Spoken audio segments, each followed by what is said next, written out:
Some of you may be wondering how you get to be selected as the Secretary of Smithsonian. Anybody here wonder about that?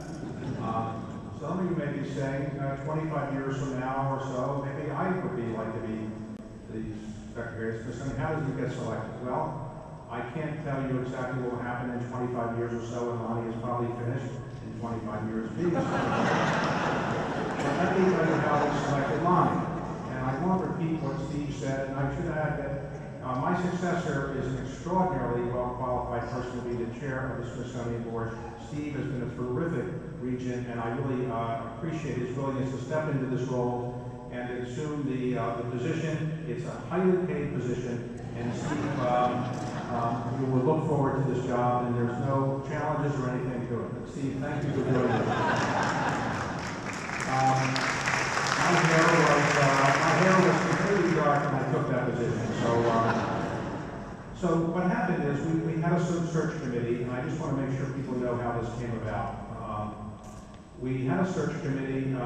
Steve, as my likely to be successor, and he will be the successor, and I thought we should chair it because we were the leaders of the Smithsonian Institution. But we had a very diverse group of 11 total people on the committee. How many people here on the search committee were here? How many of the search committee members? Can you raise your hand? Thank you very much for your service on the search committee. We met many times in Steve's office, and we liked doing it because he served very good food and we gained a little weight. But we interviewed many good people, outstanding people, and almost anybody we interviewed could do a reasonably good job. But it was clear Lonnie was the best. There was, just everything he had done before in his career was terrific. There was one problem. The problem was his wife worked at the Smithsonian. And he had always told me his wife was the boss. So how could Lonnie be the secretary of the Smithsonian and be the boss of all the employees there when his wife was his boss? So we had to debate that for a long time, but we concluded that Lonnie can probably put that aside, and she will be the boss most of the time, but not all the time. And we appreciate your service to the Smithsonian as well. Thank you very much for what you've done. For those who are not that familiar with the Smithsonian, you may not know that we have 9 citizen regions and we have 6 congressional regions. But we also have the Vice President of the United States and the Chief Justice of the United States. And the Chief Justice serves as the Chancellor, and he is really in control. There are no 5-4 votes among everything is unanimous. So when the Chief says this is what he wants done, we recognize that he has the ultimate authority, and we're very pleased. The Chief Justice of the United States is I always looked up to the Chief Justice of the United States when I was younger. I got disappointed when the Chief Justice of the United States was younger than me, which John Roberts is. But I still look up to the Chief Justice of the United States. He's an extraordinary legal talent. In every generation, there is an extraordinary legal talent that comes along. And his generation, he's the extraordinary legal talent. Summa cum laude at Harvard, magna cum laude at Harvard Law School, Harvard Law Review editor, clerk for Judge Friendly on the Second Circuit, probably the finest judge of his generation, clerk for Justice Rehnquist on the Supreme Court, worked at the Justice Department, worked at the White House, member of the D.C. Circuit Court of Appeals, and of course picked at the age of 50 to be the Chief Justice of the United States.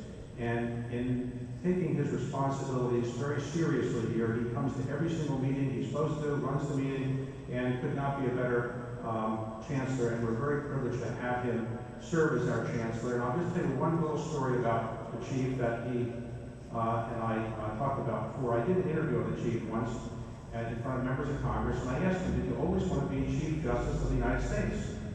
He said, well, when I was growing up, I really didn't think about it. No, I didn't want to be Chief Justice. Did you want to be a Justice of the Court at all? Well, no, that wasn't what I was thinking about. Did you want to be a judge of any type? No. Well, what about a lawyer? Did you want to be a lawyer growing up? No, I didn't want to be a lawyer either. Well, what did you want to be? I wanted to be a historian. All I cared about was history. My father said, John, that's nice, but you'll write a lot of books that probably people won't read. Maybe, very boring life. I'm sure you really want to be a historian. I said, that's what I care about, history. So sure enough, John, being a great student, went off to Harvard College, and which he graduated from in 3 years. While he was there, he came back from spring break one time and landed at Logan Airport in Boston and said, he got into the cab drive, have the cab, he said to the cab driver, "Can you take me to Cambridge?" The cab driver said, "Are you a student at Harvard?" "Yes, I am." "What do you major in at Harvard?" "I majored in history." Well, the cab driver said, "Well, when I was a student at Harvard, that's what I majored in also." So, John thought that maybe his father had some good ideas there. And he did say as a member, he did say as a history major, but he didn't think that maybe law might be a good profession. Our country is much better off with his having been a lawyer and a great justice of the Supreme Court, and he would have been a great historian as well. But it's my privilege and honor to introduce the 17th Chief Justice of the United States, John Barnes.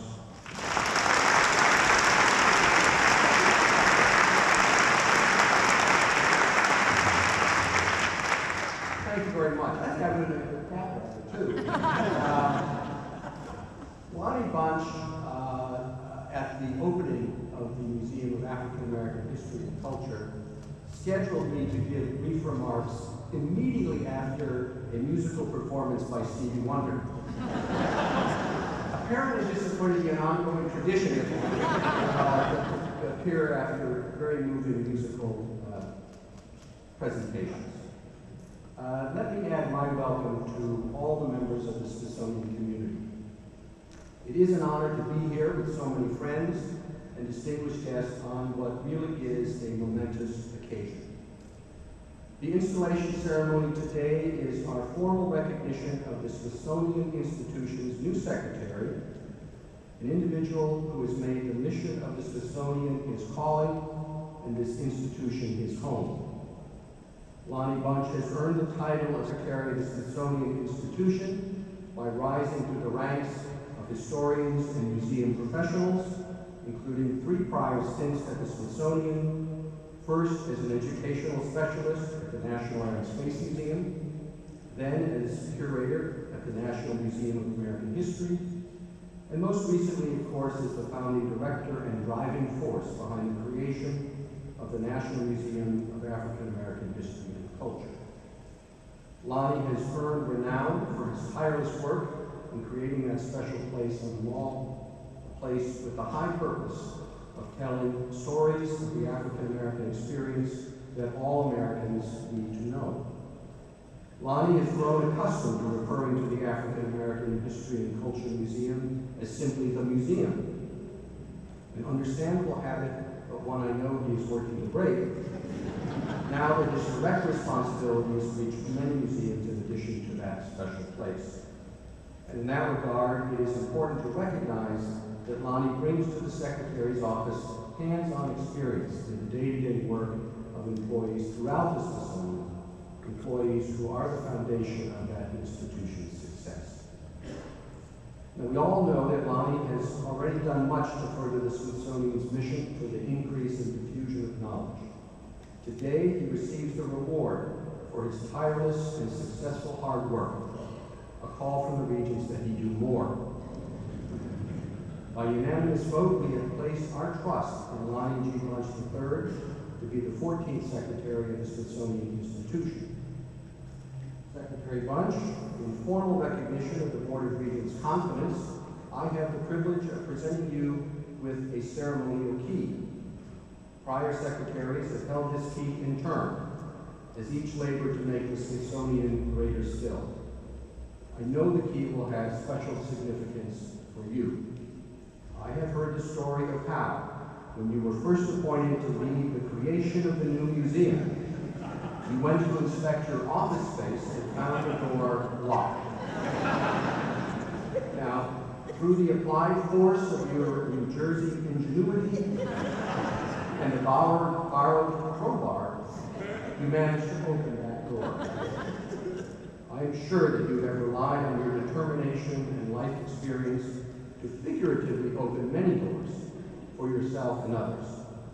Our hope is that this key will remind you that we are entrusting you, like your distinguished predecessors, with the responsibility to open the Smithsonian's doors to new visitors, to new ways of visiting the Smithsonian, to new learning, to new ideas. And perhaps the key will also remind you that if you find any doors locked, please just call the building manager. We will charge you for any damage. And we join you with pleasure and great anticipation on a continuing journey forward toward an even stronger, more vibrant, and engaging Smithsonian institution. Congratulations, Mr. Secretary.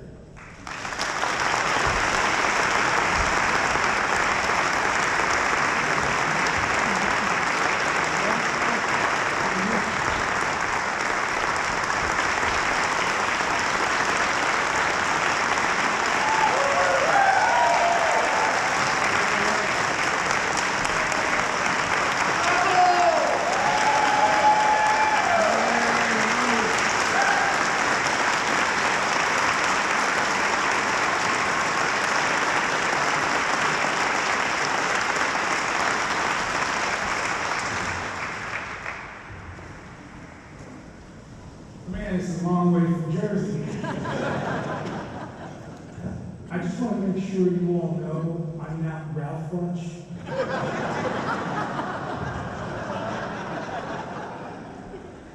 Dear colleagues, members of the Board of Regents, distinguished guests, and that rowdy group of my cousins over there, thank you all for joining me to share this special moment. Because as you know, there is no place I love more than the Smithsonian. Let me first thank Chief Justice Roberts, the Chancellor of the Smithsonian. You have been a fervent supporter of this institution, and your steady leadership has made us strong. Thank you so much for that. To members of the Board of Regents, I'm humbled and thankful for your confidence and support, and for entrusting me with this amazing institution in what I believe is a time of great possibility. While this is a time that we should look forward, as a historian, I can't help but think back and revel in the memories of the events and the people that have shaped this journey. I think so much about a trip my family took, going to visit my mother's family from New Jersey, her family in North Carolina in the mid-60s, during the era when everybody was celebrating the centennial of the Civil War. And as we passed museums and battles sites in Virginia and North Carolina, I begged my father to stop, but he kept driving. He had to get gas. Then on the way back, I asked him to stop again, and he just found reasons not to. And then rather than go straight home, we turned into Washington, D.C. He pulled in front of the Smithsonian, and then he said to me, "You could visit the Smithsonian and not worry about being turned away by the color of your skin." I have never forgotten that moment, which told me that the Smithsonian was a special place, that the Smithsonian was a site of knowledge and education, that the Smithsonian was the place that welcomed all to learn, to marvel, to imagine. An institution where anyone, regardless of who they were, could become something more than who they had been. I could never have imagined that a temporary job as only for the last 6 months at the National Air and Space Museum would lead me to a calling and a career. I was so fortunate to work with so many gifted colleagues at the Museum of American History and be part of the team to found the National Museum of African American History and Culture. But candidly, I am at a loss. I am humbled at this moment, this culmination of this unexpected and unlikely journey. We remember, who would believe I worked for 6 secretaries and now I'm one? And especially since apparently in the early days, I never knew what the Smithsonian didn't have a secretary. So to me, it's really humbling to be here. And obviously, I have to thank my family. My daughters who were on this journey had no choice but to come with us. My wife, Maria, who knew more about museums than I'll ever will. And especially my mother, Mom, thank you for being here, who taught me to believe, not only in myself, but to believe in this country.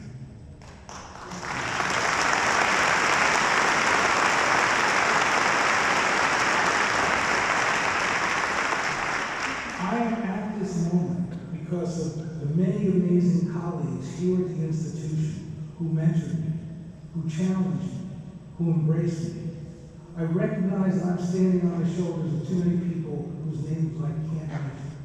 But I'm standing on the shoulders of people like Solomon Brown, who was here in the 19th century as an African American, working for almost 50 years at the Smithsonian. And I stand on the shoulders of John Kennard and Zora Felton, who were instrumental in creating the Anacostia Museum. And my dear friend Lou Purnell, who was one of the first African American curators at the Air and Space Museum. And I'm here because of people like S. Dillon Ripley, who took a chance on somebody who knew absolutely nothing about museums and hired them. And I'm here because of my dear friend, the 13th Secretary of the Smithsonian, David Stewart. Thank you, David.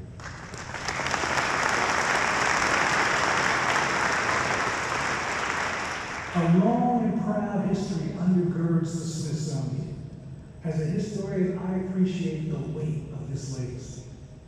While we should respect and revel in the past, we must never be trapped by our traditions. The Smithsonian has always been a forward-looking institution, a site to shape, capture, and share innovation with our audiences. We supported early experimentation in rocketry. We developed the forerunner for the National Weather Service. We helped the nation understand and celebrate its bicentennial.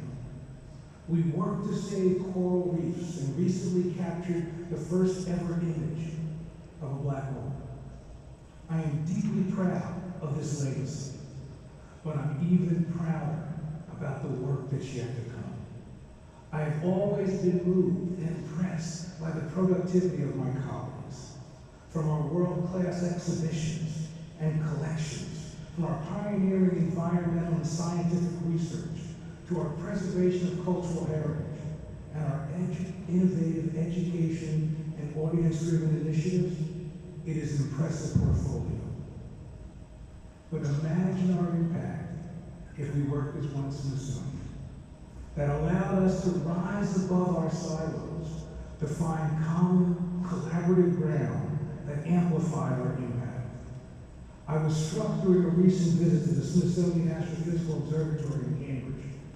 That wonderfully powerful image of the black hole was only made possible by a collaborative effort to get telescopes from countries around the world pointed for a single moment on a single issue to be able to create that image. I want the Smithsonian to have those laser-focus-like moments that would allow us to be transformed and leverage all of our assets, capitalize on our strengths, and rethink our possibilities, and work to be that evolving, innovative 21st century institution. When we value the contributions from every corner of the Smithsonian, when we think and act creatively about crossing boundaries, when we use our resources to the fullest potential, man, we are so transformative. And through that transformation, the Smithsonian can have that greater reach, that greater relevance, and that more profound impact that is such a part of our strategic plan. It seems to me, I echo something that Steve said. It is essential that we develop the virtual Smithsonian that complements and amplifies our collection, our expertise, and our exhibitions in a way that was unimaginable just a few years ago. Through this robust digital strategy, we should aim to touch every home and be in every school in America. Everyone should have the opportunity to explore the wonder of the Smithsonian. And even if they never come to Washington, that shouldn't be a barrier. And we should be much more aggressive and strategic in using important resources like the Smithsonian Institution Travel and Exhibition Service and the wonderful partners we have through the affiliates program. Thus, the Smithsonian moving forward, virtually and traditionally, can reach millions. It is important that we continue our efforts to make the Smithsonian even more relevant. In a world full of challenging issues and partisan debates, our gifted scholars, researchers, historians, curators, conservators, and educators contextualize, can bring reason, can bring knowledge that speaks directly to contemporary issues, such as the social impact of changing technologies, climate change, shifting notions of culture and national identity, and even more. Ultimately, we should provide our audiences with tools that help them navigate the challenges of this fastly evolving world. One of the areas where I think we can make one of the greatest contributions is in education. Marrying the possibilities of digital access coupled with the strong educational and programmatic offerings housed in our museums and research centers, we can contribute mightily to the challenge of providing equal and effective education to all our children. I have been moved by things we already do, by the Smithsonian Learning Lab, where teachers can find the resources to allow them to create and curate their own materials.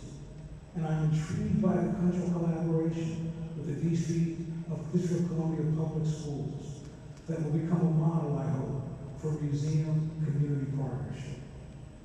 Ultimately, I believe that the Smithsonian will always be a place of lifelong learning, but we must contribute everything we can to improve the lot of those kids from pre-K to 12. We must find ways to use our expertise to ignite wonder and spark the joy of learning. In the last few months, I've been often asked, what do I envision for the Smithsonian? The key to my success, the key to our success, will be if we, and I emphasize we, if we, the Smithsonian, can build on this amazing legacy to become the institution this country deserves, and quite frankly, this country needs. So we, the Smithsonian, will be a research-driven, audience-centered institution committed to contributing to the greater good. We, the Smithsonian, will be that hub of learning and innovation that will bring together diverse voices to grapple with the key contemporary challenges of today. We, the Smithsonian, will be the place America looks to understand itself, their history, and their world. We must be the glue that helps to hold a nation together. We, the Smithsonian, must become much more comfortable working outside of our silos, reaching across museums and research center boundaries to maximize our creativity and our impact. And we, the Smithsonian, must be a more nimble organization that embraces innovation as the key to understanding the 21st century. And we, the Smithsonian, must strike that balance between tradition and innovation, using technology to expand our reach, our vision, and leading us to places we have yet to imagine. And we, the Smithsonian, must be open and accessible, an institution that allows every person, regardless of race, age, gender, background, or ability, to experience the wonders, to experience the joys of the Smithsonian. Ultimately, we, the Smithsonian, will be an institution that makes our communities and our country stronger. An institution not just visited and venerated, but valued for our contributions to the community and the nation we serve. But let me end as I began, by looking back.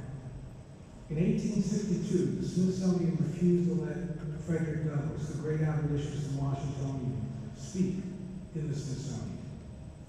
When Douglass was asked, did he despair for this country, for the racial issues that divided us, he said, my hopes were never brighter.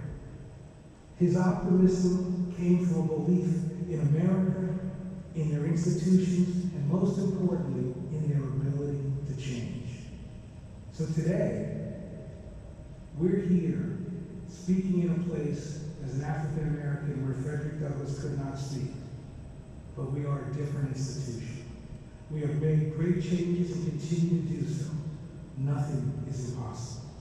So I ask you today to join me in sharing Douglass's optimism for the future, to realize that we, the Smithsonian, can bring to the nation and to the world the riches of understanding, the resources to meet our challenges, and the courage to make lasting change for the benefit of humanity.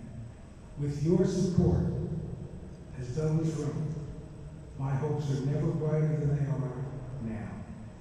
Thank you all for a day I will treasure. Thank you for trusting me in the institution that we all love. Thank you so much.